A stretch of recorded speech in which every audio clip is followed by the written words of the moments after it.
You're listening to the Heart of Giving podcast with Art Taylor, powered by bbbgive.org. Here we explore the motivations that form the basis of giving and service. We inspire generosity and celebrate the transformative effects that giving and service have on the human spirit and on community. The conversations featured on the podcast also uncover giving strategies that educate and provide tools to help listeners make impactful gifts of both their time and money. We hope you enjoy this episode. Welcome to the Heart of Giving podcast, powered by bbbgive.org. Give.org is the nation's standards-based charity evaluator and your one-stop source for information on giving and reports on the most asked about charities. I'm Art Taylor, your host. And with me for the second of a two-part interview is my colleague, Bennett Weiner. Bennett is the Chief Operating Officer at the Wise Giving Alliance, and as I mentioned in the first episode, there are few people on the planet who know more about charity accountability than him. So in our first episode, Bennett, we had a chance to dig into some of the important areas around how charities go about soliciting us. And we got a chance to talk about the important ways charities go about messaging so as to make sure that we open our mail to respond to their appeals. In this episode, we're going to talk more about some of the other areas that we should consider when evaluating the trustworthiness of a charity, and also consider some of the important ways charities go about assessing their impact and some of the limitations and challenges associated with that. But let's conclude our first interview by referring back to where we ended that interview, focused more on charity appeals. We were talking about appeal accuracy as an important indicator of the trustworthiness of a charity. But we also like to look at the cost of fundraising. To some extent, the cost of fundraising is an indication of whether a charity is spending too much of the money that they have trying to raise money, but also recognizing that a charity needs to spend money in order to get money to accomplish its mission. And, we have a standard that I want you to talk about that kind of goes into that. And I'd like for you to, if you could, Bennett, distinguish between how we go about helping people determine if charities are spending too much. So first of all, let me start out the answer by saying that one of the things that our organization recommends now is that donors shouldn't solely focus on the charity finances when making a giving decision. It's an important consideration, but looking at that and nothing else really doesn't give you a complete picture of their accountability or activities. That being said, we do have a threshold standard in terms of fundraising costs, and that is that we hope that total fundraising costs won't exceed 35% of the total contributions raised by the organizations. And in that circumstance, that ratio is looked at the total fundraising costs for the year, not just an individual campaign, but for the entire year, comparing it to all the contributions raised in that year. And we hope that will be less than 35%, not to exceed that. And we find that of the nationally soliciting charities that we routinely evaluate, there are fewer than 10% of them that are not able to meet that specific standard. So while it gets a lot of attention, we see that the aberrations, fortunately, are not large in volume in terms of the number of organizations that exceed that threshold. But we do point it out when they don't meet that guideline, and the reports that we produce will explain that. But, our standards address broader issues, the 20 BBB standards for charity accountability. And if I could put into simple terms what those 20 standards address, try to give people a better understanding of what our approach is to that full picture of accountability that I just mentioned. So there are really four questions, I would say, that our standards are seeking to answer when we're doing this evaluation in relation to these 20 standards. And they are, number one, Does the charity have adequate oversight by its governing body? In other words, its board of directors. And that's key. You want a board of directors that's engaged and involved and looking over what the charity is doing and making sure that corrections are made and they are checking to whether the organization is on track with accomplishing its goals. The second thing I would say is, does the organization manage their finances in accordance with donor expectations? That's sort of the second question. And that addresses the fundraising issue as well as how much is spent on programs, as well as the accuracy of the financial statements and their accessibility to those who want to review it.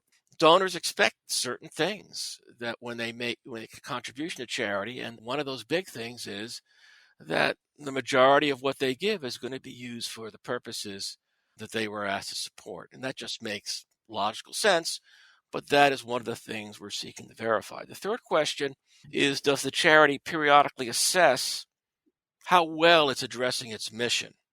And that usually is accomplished by reviewing your accomplishments in relation to your goals and seeing what you've done well and what may need to be improved. Some people may call this an impact statement or a reporting on results. However you refer to it, you're verifying whether you're really on track with your mission and then making an adjustment. And that has to be done periodically because organizations can get off track in different directions and lose sight of the very reason that they were put into existence. And the last question I would say is the organization being transparent and truthful in their communications? And that would encompass things like the accuracy of fundraising appeals, as well as the accessibility of basic facts on the organization's website, among other outreaches the organizations are engaged in. So those issues on board governance, finances, results reporting, and then finally, transparent and truthful communications, those are the four areas, as well as the four questions as I phrased them, that we're seeking to answer when we do these evaluations. Yeah, and it's so important because I don't suspect that most people appreciate the depth of the areas in which a charity should be evaluated in order to know it's trustworthy. We, of course, understand how many people simply want to know, well, how much money is the charity spending on administration, or how much money are they spending on fundraising? And they even look to compare organizations based on what those percentages are. And there are certainly drawbacks to doing that, because just because a charity is spending 85 cents out of the dollar on programs and another charity is spending 65 cents out of the dollar on programs doesn't mean that one is better than the other. I mean, you have to look at what they're actually doing with the money that they have. And charities that have different missions may need to have different types of administration. So there are all sorts of reasons why some charities might have different percentages. And to just lock into your mind a certain number and assume that one group is better than another is probably not a good way to base your giving decisions. And you can be very misled, as you and I both know. So I'm glad you pointed out that there are so many other things that have to be considered, because if you just focus on the fundraising percentages or the administrative cost percentages or the overhead percentages, as some people look at them, you might be missing a whole lot. As you said, the governance is so important. I mean, there's so many areas in governance where an organization might go completely wrong, right? Tell us about some of the governance challenges charities face. I think years ago, charities were faced with a problem that they weren't even aware of. There was a time when charities sought to what one would call a blue ribbon board that had corporate leaders from some of the largest businesses in the nation on the board of a nationally soliciting charity, and other very well-known and prominent individuals. And that was sort of a trend. And I think organizations did that for two reasons. One, there was a hope that some of these companies, if they're on the board, would contribute large sums as well. And the other, I think, perceived influence was that when people see these names on the board, they'll be more trusting of the organization. Well, what happened was that these boards got to be too large in size and not very engaged in the oversight. And as a result, some well known organizations got involved in scandals. And it really happened to some extent because the board was asleep at the wheel and they really weren't doing their job. And I think ever since then, organizations today are certainly trending to having much smaller and manageable boards that can get together and meet as frequently as they need to oversee the organization's activities. And they're not going with the celebrity names that may be difficult to get to attend meetings. So I think it was a hard lesson learned, but it was an important one. And I think most organizations have done a complete reversal of that old philosophy that used to be so prevalent among organizations. The second, I think, problem issue with governance that sort of goes hand in hand with the composition issue I just talked about is sometimes the CEO's power and influence in an organization goes unchecked. And what I mean by that is ultimately the CEO reports to the board. If the board is in charge, and the CEO can't go by himself or herself to do whatever they want, they have to do it with the agreement and guidance of that board of directors. And sometimes certain organizations, unfortunately, have CEOs that are very passionate about their cause and may do things without the appropriate permissions and checkoffs that can end up later being an issue with the organization for one reason or another. And I think that has led also to other problems as well. But that's the other, unsupervised problem that could occur within many charities. And it's unfortunate when it happens. On the other hand, I think when scandals like that occur, it's something that an organization can recover from. A CEO can be replaced, better governance policies can be implemented, and other things can be done to help regain donor trust. Although that's not something that organization would want to do to have a problem before they improve things, but in some cases that where it comes to. And again, it's a hard lesson learned for those that make the mistake along that path. Well, it certainly is. And we've seen our share of charity scandals, certainly over the years. Yet, I think you would also agree that the vast majority of charities don't devolve to the point of scandal, but there are other issues that need to be addressed in many organizations. And as you know, while the vast majority of charities are able to meet our standards, all 20 of them, we do find still that a percentage of them don't. Where are we now in terms of the percentage of groups that don't meet our standards lately? Of the ones that provide information, about 70% meet and about 30% don't. And I just checked with some of our latest listings, and it ends up being at that percentage. From one year to the next, it may drop or go up 1% or 2, but it's generally been that 70-30 split. So about, a little less than 1/3 do not meet one or more of the standards. And we're also seeing some areas that seem to be a problem for charities unnecessarily too. I think you and I talked about the annual report being a challenge for organizations for some reason or another. I would love to figure out a way to help charities really understand what we mean so that they could meet that standard. Yeah, that is interesting. We were talking about that the annual report standard, oddly, is consistently one of the top 5 reasons that a charity doesn't meet our standards. And it's one of the simplest organization standards to meet because all really we're looking for is a summary that says this is our mission, this is what we've accomplished in the past year. Here's a summary of our finances and our board roster. I mean, that's pretty much it. It doesn't have to be a 20-page glossy, bound publication. It could be a simple page or 2 on the website. You're done. This is our annual report. And a lot of organizations don't go to the trouble of doing it, unfortunately. And so they'd rather have donors go and try to search for these things and find them somewhere on their site or in other places. And I don't know why they're missing out on what I think is a great marketing opportunity, because that's what the annual report really is in the end. It's an opportunity to inspire people to what you've accomplished and to give more to some extent. So it's serving a dual purpose, both, informing donors, their generosity and what it's done, but also perhaps giving encouragement to make continuing gifts to them.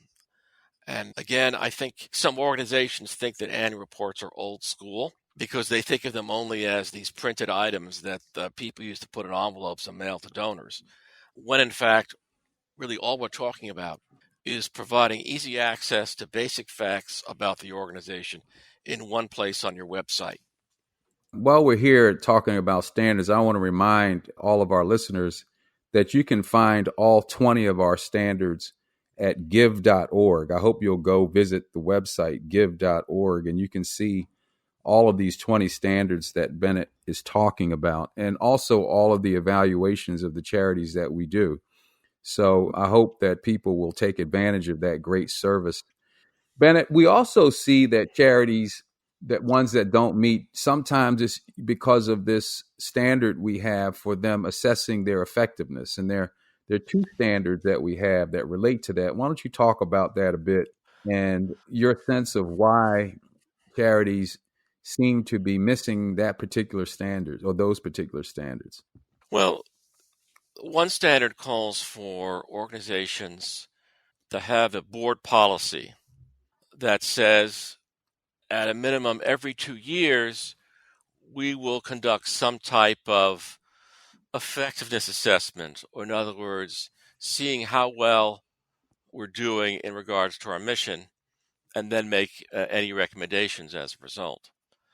And we focus on the board being the one to have this policy to do this.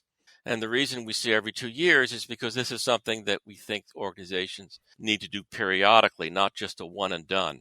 So a board policy would help encourage that to happen. And also there's turnover at CEOs and at board chairs. So having a policy would help lock in your organization's commitment to doing it. And the second, or sister standard with that, calls for the organization to have a written report that would be provided to the board of directors that would present this effectiveness assessment and then make recommendations in that report of what the organization might do in the future as a result. That's the standard that has asked them to actually do the report. And it doesn't necessarily have to be an expensive outside consulting study. It could be something internally produced by staff even that addresses that basic area and is provided to the board for consideration. For these two standards, again, the audience is really the board of directors. And we felt that it was important that the board be given this appropriate tool and information so they can make good decisions about the future of the organization. And we also wanted the report, this effectiveness assessment report or impact report, to be candid and honest and upfront with the board about their successes and failures. And we felt that if we require this to be a public document, it would end up potentially being sanitized and being all cheery and upbeat about the organization without, informing the board about other things that they need to know that didn't work out so well. So that was sort of our philosophy going into it. As to why organizations sometimes are not meeting it, that's a hard question to answer. And I think my best guess is that those that have active and engaged boards along the lines we've talked about in this podcast are more likely to do the annual reports and these impact assessments on a routine basis because they're doing their job well. And those that are not engaged or not that active may put this on the back burner and not get them done. So I think this is an example where I think our recommended practices are suggesting things that we hope will strengthen the organization beyond just the issue of having a standard, but also something that can help them in providing improved direction or making corrections on direction if they've gone off track. Well, I appreciate that too. And you mentioned this word impact, and I guess we talked about it a couple of days ago as well in a webinar that we had on a topic covering that. And what we obviously realize is that when it comes to impact, there are lots of perceptions about what it actually is. Some people believe it's simply making a donation. Some people think it's volunteering. Some people actually think you have to have an organization doing work over a long period that's assessed and measured. How do we deal with this confusion, Bennett, around what we really mean by impact? Some organizations will just say, I opened the door and I have impact. Others will say, we've been in business for 20 years and we've helped hundreds of thousands of people. Well, you helped them do what? Doesn't mean that you helped them and you've gotten impact. So how should we be thinking about impact, both from a charity standpoint and from, I would say, a donor standpoint? Well, that's a hard question to answer because I think there are so many perceived definitions of what impact really is. And I think for some, impact is simply measuring the outputs of an organization in terms of like how many meals do they serve, how many people are being helped, what are the numbers of what they do, and maybe even looking to how what the cost is in providing every widget of activity that the organization engages in. I think to others, impact it means much more than that. It's talking about outcomes. In other words, if the organization is feeding the hungry, maybe their overall mission is perhaps to reduce poverty in an area. Is it helping accomplish that goal? What are the trends showing in that community about how that issue is being addressed? And of course, those are difficult to quantify, but when considered, they sometimes can help a charity figure out how better maybe to address the issue they're trying to do something about. In other words, you're stopping and looking at, well, what is our influence? What on the issue that we're trying to help with? And that's not something that unfortunately organizations think about as often as they should. But it's an important question. And also, it's really a leadership question for the organization, which we think really takes best part at the board level. On the other hand, I think what the impact issue can do for the donor in terms of whatever outreach the organization wants to have on that subject is more of a better understanding of what the organization is trying to accomplish. When we're talking about impact, it really means more than just summarizing accomplishments in an annual report. It's something a little bit more. How well are we addressing the mission? And that's something you can communicate with donors about. I mean, there are various statistics as well as information and other things that you can share with them that can help them better understand the bigger picture that your organization is trying to address. And sometimes that's a big motivator for certain donors. In my personal view, I think some of the larger donors are more interested in that information than some of the smaller donors are. But it doesn't mean that's not valuable. It's just something that different types of contributors are going to have different perceived information needs to make a wise giving decision. So, in terms of accountability versus impact, how should people be thinking about the difference between the two? You and I have talked about how an organization might be achieving goals, but might not be so transparent and maybe challenging the public in terms of how it uses funds. Talk a little bit about the purpose of an assessment of an organization's trustworthiness versus something focused on impact. I think when we're talking about verifying an organization's trustworthiness, or we have a tendency to say accountability, but looking at that issue, it's a broader question than just numbers. It's taking a snapshot of an organization on a particular day and saying, are they doing all the right things to meet what donors expect of them in terms of ethical behavior and practices? When you're looking at the question of impact, I don't think it's either accountability or impact. Impact is just something additional you could also consider. Because when you're looking at impact, you're trying to assess Well, how has that organization made much of a difference on the issue that it's seeking to address? What information shows us what that might be? And then, providing some judgment on that. And I think that's valuable, but I don't think that replaces the full accountability picture. It's just part of it. Yeah, that's really important because organizations are dealing with very tough issues, and their approaches may be in many ways unproven. When they engage in them, they may be great ideas, but it doesn't mean that they're going to work in every case. But I suspect what we want are organizations that tell the truth about where they are. They put out so people can know upfront what they're attempting to do. They're transparent in how they're spending their money. They have governing boards that really engage, and all the other things that you talked about up front that go to trustworthiness. Because in the end, it may well be that what they're setting out to do may not be achieved. And we also, I think, want organizations to try things so that some of these problems that have been with us a long time, maybe we'll come up with some solutions. And the solutions to some of these things are not very obvious.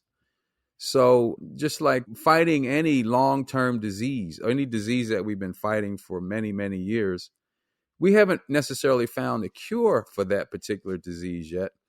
But we continue to support organizations working on that because we believe, and they tell us that they're going about it a certain way, and they have a theory of how to solve the problem, and they're being transparent in how they're spending money and how they're being governed and so forth. And so I think it's really important for donors to understand that just because an organization hasn't achieved a goal may not be a reason to not support them.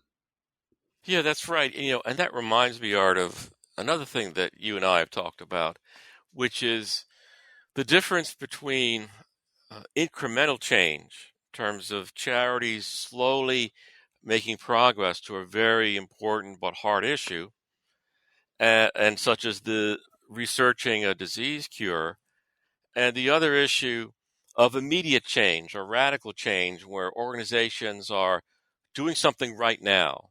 And it might be, the best example is disaster relief, helping the people right now with emergency aid. So there are some organizations by their nature that are going to have immediate impact about what they're doing because of the type of problem they're addressing. And there are others where it's going to be incremental. And one of the dangers in solely focusing on impact is that I don't think it's a fair comparison between the two, because you're looking at fundamentally different structures and reasons that organizations exist. And it's not something that can easily be looked at and compared in that way. And so I think this is an especially important message, I think, for younger generations, where I sense there is, among some, a cultural frustration about wanting change and wanting it to happen in the here and now and not later. I think that's true about the environment and other very important and vital issues. And that's all well and good, but by the nature of what certain organizations do, some are going to be able to address that in that manner and others won't, because of the nature of the efforts that they're engaged in. It's very important. Anyway, Bennett, I really appreciate all the work that you do. I've really enjoyed our partnership over these last 20 years or so. And I think, my friend, we've done a lot of good work in making this world a little bit better than it might have been had we not existed. And I think we've helped donors make some really good decisions, and we've certainly helped charities demonstrate their trustworthiness to the public. Well, thank you, Art. This is the Heart of Giving podcast, powered by bbbgive.org. I'm Art Taylor. My guest has been Bennett Weiner, the Chief Operating Officer at the Wise Giving Alliance. I thank you for listening, and I hope you'll tune in to our next episode, which you can find on all major podcast platforms.